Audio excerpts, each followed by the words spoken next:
Hello everyone, welcome to Let's Learn Together. This is the time where the entire India feels immense proud of our Indian Space Research Organization who has just completed its Chandrayaan 3 mission. हाल ही में India ने चंद्रयान 3 को launch किया जो कल यानी कि 23 अगस्त को safely एक सॉफ्ट लैंडिंग के साथ चांद तक पहुंच गया और इसी के साथ काफी सारे रिकॉर्ड्स ब्रेक करते हुए इंडिया वो फोर्थ कंट्री है जो सक्सेसफुली चांद पर जिसने अपने सैटेलाइट को लैंड ओवर को उतारा है। उसके अलावा वो पहली ऐसी कंट्री है जिसने मून के साउथ पोल पे रीच किया है। अब तक कोई भी कंट्री सॉफ्टली साउथ पोल चांद के साउथ पोल तक नहीं पहुंच पाया। तो congratulations to the team who has been working behind this Chandrayaan 3 and it is a proud moment for the entire country. So congratulations to all. तो चलिए देखते हैं कि इस चीज की शुरुआत कहाँ से हुई। तो चंद्रयान 3 की बात करें तो ये एक फॉलो इन मिशन था चंद्रयान 2 का जो अनफॉर्चुनेटली पूरा नहीं हो सका था कुछ रीजन से। चंद्रयान 3 को हमको सेफली 41 डेज के बाद अब चांद के साउथ पोल पर पहुंच गया है और इसी के साथ इंडिया फोर्थ कंट्री बनी है लूनर रोवर को चांद पर भेजने में and first nation to land on south pole of the moon. ये सभी चीजें मैं आपको ऑलरेडी बता चुकी हूँ। So congratulations to the team and to the entire country for this great achievement. अब बात करें इसरो की, इस मिशन को पॉसिबल किया किसने? हमारे इंडियन स्पेस रिसर्च ऑर्गेनाइजेशन ने।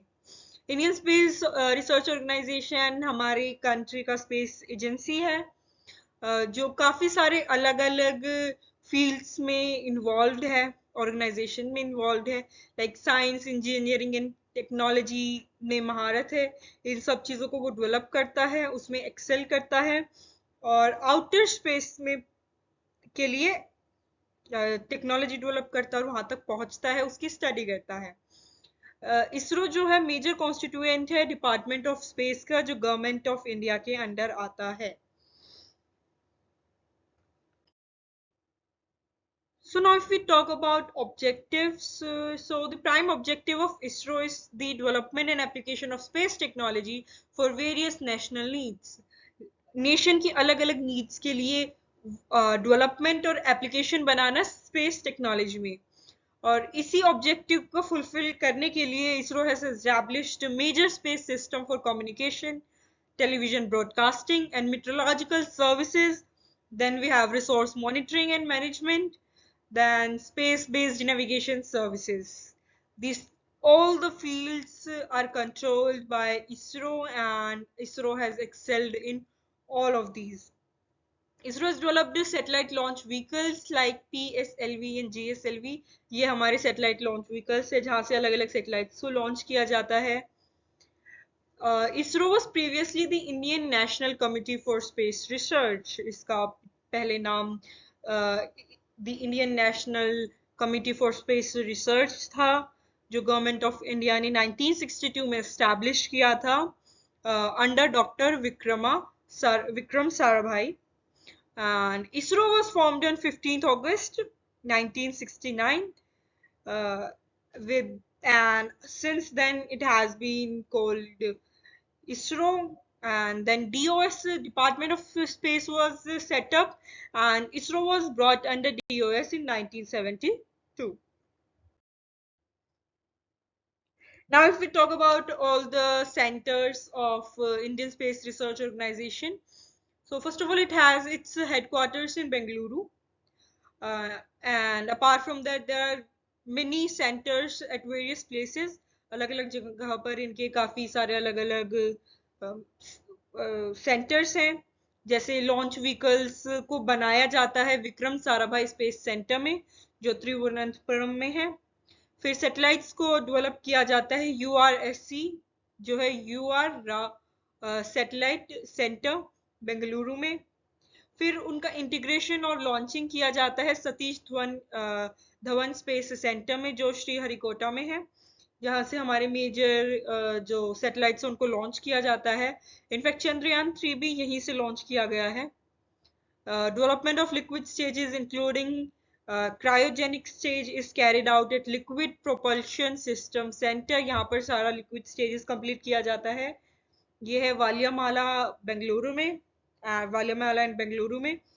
फिर sensors for communication and remote sensing satellites and application aspects of space technology are taken up at Space Application Center Ahmedabad. वहाँ पे सारे सेंसर्स और को रिमोट सेंसिंग सैटेलाइट्स को जो है डेवलप किया जाता है। फिर बात करते हैं remote sensing satellite data reception की, उसके प्रोसेसिंग एंड डिसमिनेशन की। तो वो होता है national remote sensing centre Hyderabad में, जहाँ पे वो सारा डाटा जो हम रिट्रीव करते हैं, जो डाटा कलेक्ट करते हैं, उसको प्रोसेस किया जाता है। अगर इसके डेवलपमेंट की बात करें स्टार्टिंग से, तो इंडियन स्पेस जो टेक्नोलॉजी है, या कहें कि इंडिया का जो टेक्नोलॉजी में आज स्टैंड है, उसकी सबसे पहली डेवलपमेंट्स या सबसे पहली जो उसके बारे में काम है, वो दो लोगों ने किया था, दो साइंटिस्ट ने किया था।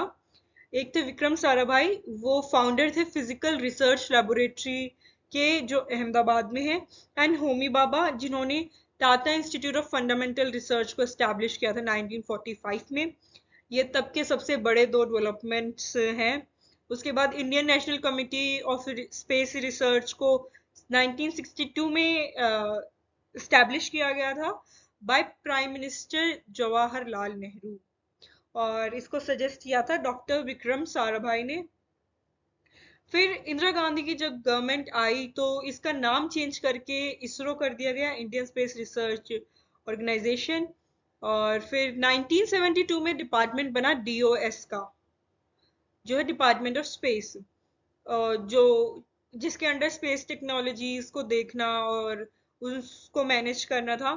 तब उस टाइम पे फिर इसरो को DOS के अंडर लेकर आया गया। फिर सबसे पहले मिशन की बात करें तो इंडिया ने सोवियत यूनियन के साथ मिलकर कोलैबोरेट किया था, कोऑपरेट किया था, और अपनी फर्स्ट सैटेलाइट आर्यभट्टा को लॉन्च किया था। चलिए देखते हैं इंडिया के फर्स्ट मिशन के बारे में। इंडिया का फर्स्ट जो स्पेस मिशन था वो था आर्यभट्टा, जो एक जिसका नाम एक बहुत ही फेमस इंडियन एस्ट्रोनॉमर आर्यभट्टा के नाम पर रखा गया था, उनसे इंस्पायर होकर रखा गया था। ये इंडिया का फर्स्ट स्पेस मिशन था, फर्स्ट सैटेलाइट था जो डिजाइन इंडिया में हुआ था, बट इसको लॉन्च किया गया था सोवियत में फ्रॉम कापुस्तीन यार, ठीक है। और इसको लॉन्च किया गया था 19 अप्रैल 1975 में। जो व्हीकल यूज हुआ, इसमें व्हीकल का नाम था सोवियत कॉस्मोस, सोवियत का ही था वो व्हीकल, जिसका नाम था कॉस्मोस 3M रॉकेट। एंड ये जो आर्यभट्टा स्पेसक्राफ्ट था, ये एक्सपेरिमेंट्स कंडक्ट किए थे इसने एक्स्ट्रा एस्ट्रोनॉमी में, एरोनॉमिक्स में एंड सोलर फिजिक्स में। ये जो स्पेसक्राफ्ट है, ये 26 साइडेड पॉलीगन था, 1.4 मीटर डायमीटर था इसका, और इसके टॉप और बॉटम फेसेस को छोड़ के जितने भी फेसेस थे सब पर सोलर पैनल लगे हुए थे। बट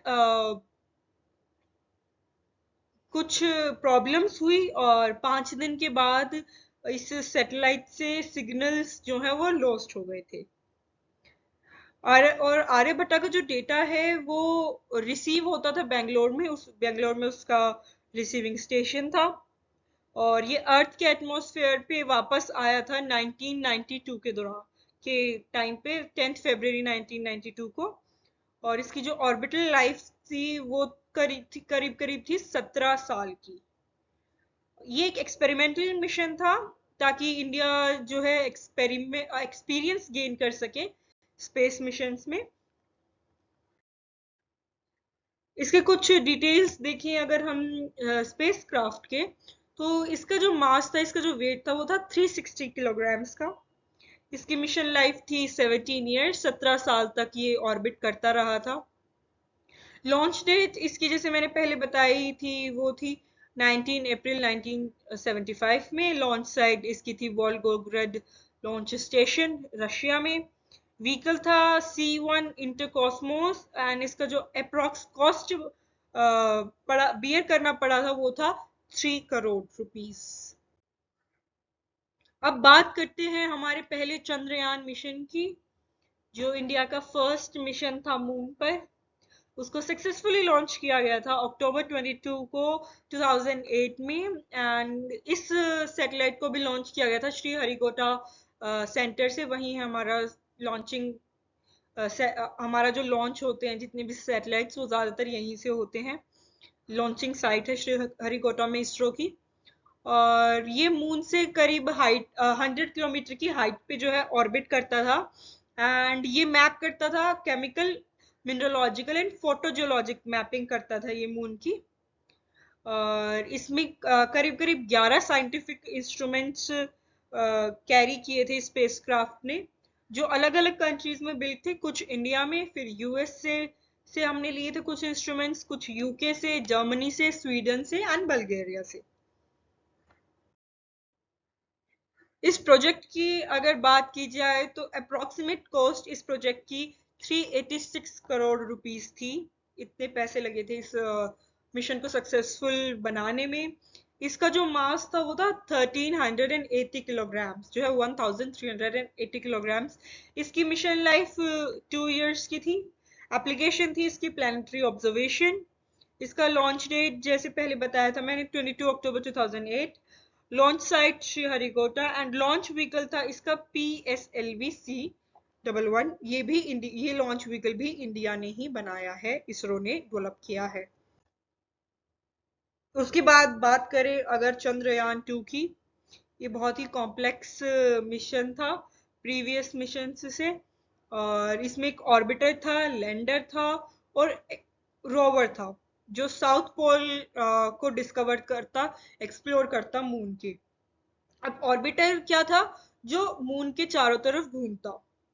लैंडर एक पार्ट था उसी ऑर्बिटर में जो उससे अलग होकर और चांद पर जाकर सेटल हो जाता, चांद पर जाकर चांद के सरफेस पे, इसको मून के सरफेस पे जाके लैंड करना था, इसी वजह से इसका नाम लैंडर है। और फिर रोवर क्या था, रोवर एक और इंस्ट्रूमेंट था जिसको लैंडर के अंदर फिट किया गया था। और एक बार अगर लैंडर लैंड हो जाता मून पे तो वो रोवर जो है उस लैंडर से बाहर आके वो मून के सरफेस पर मूव करता और इंफॉर्मेशन कलेक्ट करता। बट अब क्या हुआ कि 20 अगस्त को चंद्रयान 2 जो है सक्सेसफुली लूनर ऑर्बिट पर तो आ गया, चांद के चारों तरफ घूमने लगा। एक ऑर्बिट होता है ना जो किसी भी प्लैनेट या सैटेलाइट के अराउंड होता है, तो लूनर ऑर्बिट पर तो पहुंच ही गया हमारा चंद्रयान 2। एंड वो भी सरफेस से 100 किलोमीटर अबव था। बट एंड क्या हुआ कि सितंबर 2019 को विक्रम लैंडर जो है, लैंडर का नाम विक्रम था, वो सेपरेट हो गया। अब इस लैंडर को जाना था मून के सरफेस पे और सॉफ्टली लैंड करना था। सब कुछ प्लान के हिसाब से हुआ, अच्छे से हुआ। एंड जब वो मून से करीब 2 किलोमीटर ऊपर था तब तक सब कुछ सही था, नॉर्मल था, कोई प्रॉब्लम नहीं थी। बट वो जैसे ही 2 किलोमीटर्स के रेंज पर पहुंचा तो इस लैंडर के साथ जो है ग्राउंड स्टेशन का कंट्रोल लूज हो गया, कम्युनिकेशन खत्म हो गया, लॉस्ट हो गया। तो दो, जैसे मैंने अभी बताया, 2 किलोमीटर तक सब सही था। बट उसके बाद उससे कनेक्शन लॉस्ट हो गया और बाद में जब जांच हुई इस चीज की तो पता चला कि वो क्रैश लैंडिंग हो गई थी लैंडर की मून पर। इस लैंडर के अंदर एक रोवर भी था जिसका नाम रखा गया था प्रज्ञान, जो लैंडर से निकल के फिर मून पर मूव करता और इंफॉर्मेशन कलेक्ट करता। इसको लॉन्च किया गया था GSLV Mk3 M1 से। इसका एप्लीकेशन भी प्लानिटरी ऑब्जर्वेशन ही था। एंड इसको लॉन्च करने की डेट थी 22 जुलाई 2019। अब बात करते हैं चंद्रयान 3 की, जो एक फॉलो अप मिशन था चंद्रयान 2 का। हम चंद्रयान को कंप्लीट नहीं कर पाए थे, इसीलिए अब चंद्रयान 3 भेजा गया था। तो प्रेशर काफी ज्यादा था एंड ये काफी इम्पोर्टेंट था इसको सक्सेसफुल बनाना, एंड थैंकफुली ये सक्सेसफुल हो गया। इसमें भी लैंडर एंड रोवर मौजूद थे, बट इसमें ऑर्बिटर नहीं था, क्योंकि जो चंद्रयान 2 के दौरान क्या हुआ था कि आपका लैंडर क्रैश हुआ था, बट हमारा जो ऑर्बिटर था उस टाइम पे वो सही से लूनर ऑर्बिट पे पहुंच गया था, और वो आज तक सही से काम कर रहा है उधर। वो उधर रिवॉल्व कर रहा है मून के अराउंड। इसीलिए दोबारा से दूसरा ऑर्बिटर नहीं भेजा गया, और सिर्फ लैंडर और रोवर को जो है वो भेजे गए थे। इसको भी श्रीहरिकोटा से लॉन्च किया गया था एलवीएम के थ्रू, एंड 100 किलोमीटर्स तक ही जाना था इसको, उसके बाद लैंड ऑर्बिट तक, और उसके बाद फिर इसको लैंड करना था। इसमें काफी सारी अलग अलग टेक्नोलॉजी या फिर कह सकते हैं फीचर्स, एडवांसमेंट्स डाले गए थे, जिसमें से कुछ के नाम अभी आगे मैं आपको बताऊंगी। अब ऑब्जेक्टिव्स देखते हैं क्या थी चंद्रयान 2 के। तो चंद्रयान 3 का फर्स्ट जो ऑब्जेक्टिव था वो था to demonstrate soft and safe landing on lunar surface. Moon के सरफेस पे एक सेफ और सॉफ्ट लैंडिंग करना, क्योंकि हम ये पहले नहीं कर पाए थे, तो इस बार बहुत जरूरी था हमारे लिए ये अचीव करना। फिर था to demonstrate rover roving on the moon. जो लैंडर में हमने रोवर डाला है, ठीक से लैंडर वहां पर लैंड करे, और वो जो रोवर है वो लैंडर से निकल के और जो है मून पर घूमे और इंफॉर्मेशन कलेक्ट करे। थर्ड ऑब्जेक्टिव है to conduct in situ scientific experiments. ये साइंटिफिक एक्सपेरिमेंट्स वहां पर जो है हमें कंडक्ट करने हैं। पेलोड्स की बात करें, टेक्नोलॉजीज की बात करें जो उसमें फिट है लैंडर में, तो सबसे पहला है रामबा, जिसका फुल फॉर्म है radio anatomy of moon bound hyper sensitive ionosphere and atmosphere. उसके बाद है चेस्ट, जो है चंद्रास सरफेस थर्मोफिजिकल एक्सपेरिमेंट। फिर है ILSA, instrument of lunar seismic activity. फिर है एलआरए, जो है laser retro reflector array rover. And फिर है हमारे पास APXS, alpha practical particles sorry alpha particle x ray spectrometer. उसके बाद है laser induced breakdown spectroscope, LIBS propulsion module. And फिर है लास्ट में हमारे पास shape spectropolarimetry of habitable planet Earth. ये सारी चीजें लैंडर में मौजूद हैं, जो अलग अलग फील्ड्स में अलग अलग चीजों के बारे में इंफॉर्मेशन कलेक्ट करेगी मून से। Thank you, this was all for today and about Chandrayaan. इसके अलावा भी अगर आप कुछ जानना चाहते हैं, किसी टॉपिक पर वीडियो चाहते हैं, तो आप हमारे नीचे कमेंट सेक्शन में हमें बता सकते हैं। Thank you.